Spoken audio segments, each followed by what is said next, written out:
Kembali lagi di Kalam Hati, insya Allah sampai ke hati. Nah, teman hati, tadi kita juga sudah membahas di segmen sebelumnya bagaimana Al-Quran ini membawa rahmah bagi kita semua umat muslim, dan juga bagaimana sebenarnya kitab suci Al-Quran ini adalah bacaan yang sempurna. Tadi ya kata Kang Rashid juga sudah menjelaskan. Nah, tapi sebelum kita lanjutkan pembahasan kita, Kang Rashid, kita simak dulu tayangan yang berikut.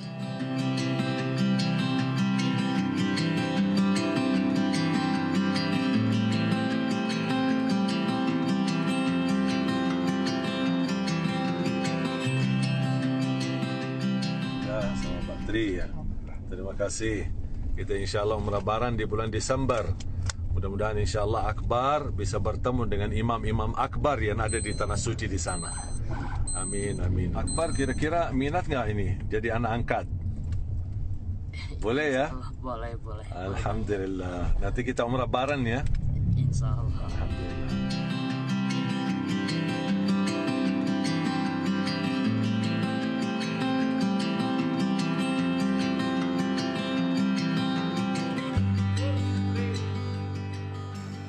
Nah, itu tadi Kang Rashid, Masya Allah, sosok Akbar ini viral di akhir tahun 2020 kemarin karena didapati tengah membaca Al-Quran ketika sedang beristirahat dari aktivitasnya, yaitu memulung, Kang Rashid.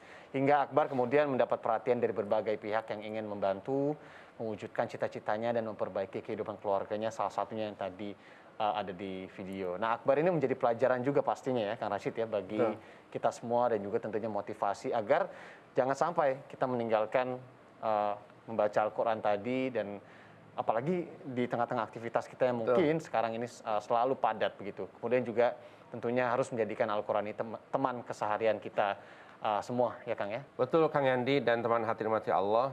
Tadi Akbar ya. Akbar. Beliau seorang pemulung, tapi di kesibukan mencari sampah, dia masih menyempatkan berbincang dengan Allah. Masih di usia muda pula ya Kang. Masih usia muda. Keseharian dia mencari sampah untuk kehidupan dirinya.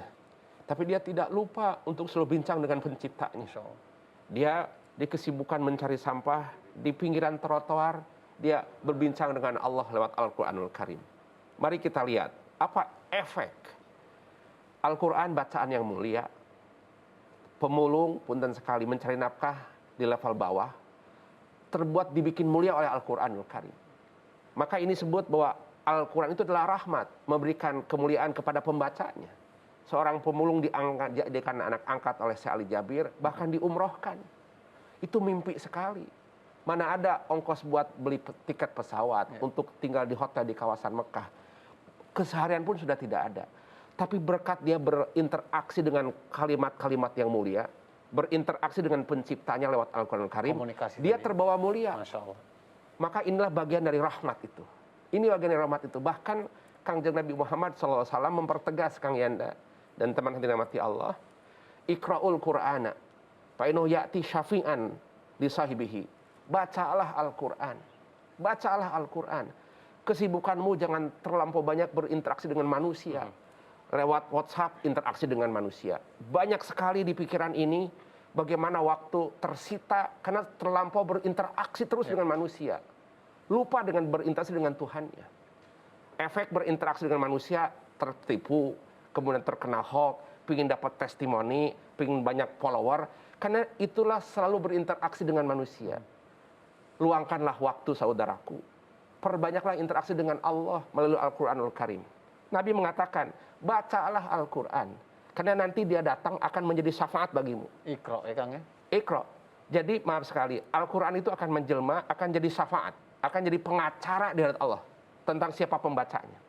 Maka yang akan memberikan pertolongan kepada kita di hadirat Allah nanti di kiamah, yaitu adalah Al-Quran yang kita baca.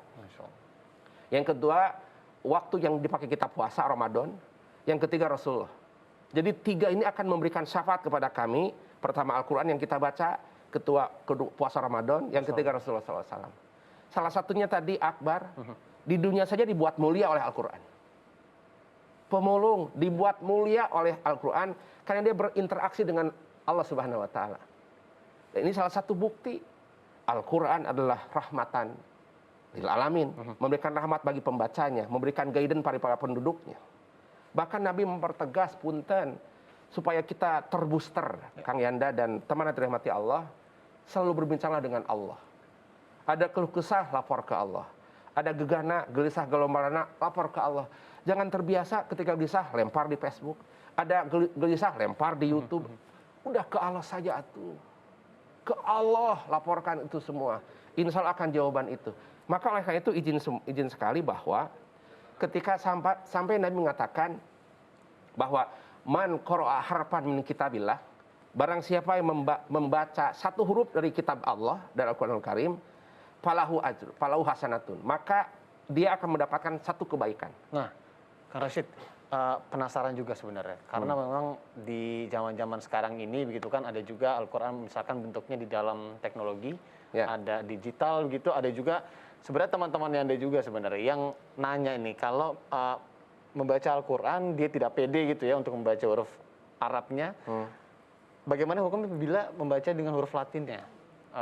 Kang Rashid, apakah kemudian pahalanya berbeda atau seperti apa? Karena kan pada ujungnya pahala itu yang mengatur tentunya Allah Subhanahu wa taala gitu ya. Dapat reward, dapat tidak gitu.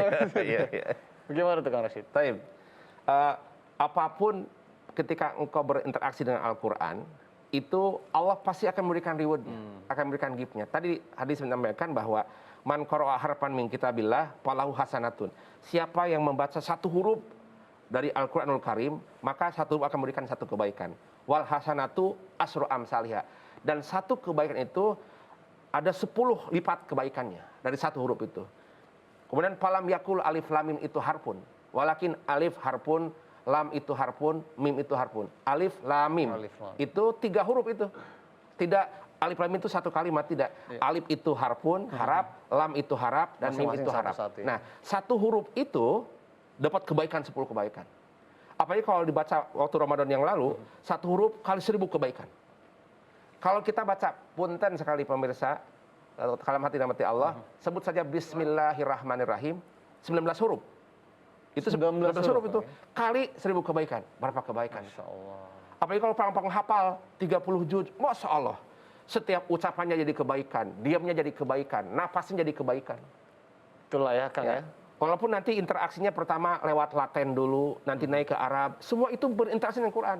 Allah kasih reward semua. Oke, jadi buat teman hati juga mungkin ini yang masih ragu-ragu untuk gak pede misalkan tadi ya membaca Quran kurang bagus, nanti deh belajar mulai dulu deh, interaksi dulu. Mau itu mungkin lewat digital dulu atau mungkin lewat Latinnya, nanti lama-lama insya Allah bisa naik juga ke huruf Arabnya.